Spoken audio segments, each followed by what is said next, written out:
Kottiyam KSEB സ്റ്റേഷനിൽ തീപിടുത്തം. ഉച്ചയ്ക്ക് 2 മണിയോടെയാണ് സംഭവം.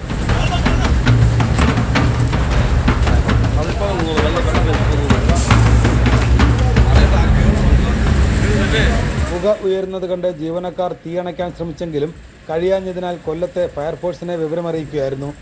കടപ്പാക്കട, ചാമക്കട എന്നിവിടങ്ങളിൽ നിന്നും 3 യൂണിറ്റ് ഫയർഫോഴ്സ് എത്തിയാണ് തീ നിയന്ത്രണ വിധേയമാക്കിയത്.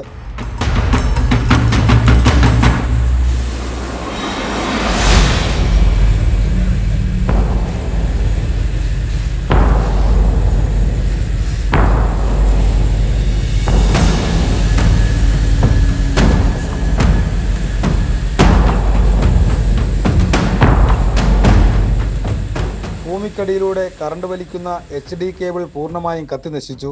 പുറത്തുനിന്ന് എങ്ങനെയോ അല്ലെങ്കിൽ എവിടുന്നോ ഒരു തീ കഷ്ണം ഇത് വീണിട്ടുണ്ടാവും. അങ്ങനെ കത്തി ഈ പുല്ലെല്ലാം കത്തി ഈ കേബിൾ കൂടെ ഇട്ടുകൊണ്ട് പുല്ലടിക്കാൻ പറ്റില്ല, പുല്ല് ക്ലിയർ ചെയ്യാൻ പറ്റില്ല. കേബിൾ കൂടെ ഈ പൈപ്പ് കൂടെ കിടന്നുണ്ട്. അപ്പോൾ അതിൻ്റെ ഇടയിലാണ് കൂടുതൽ കത്തിയത്. പൈപ്പാണ് കത്തിയത്.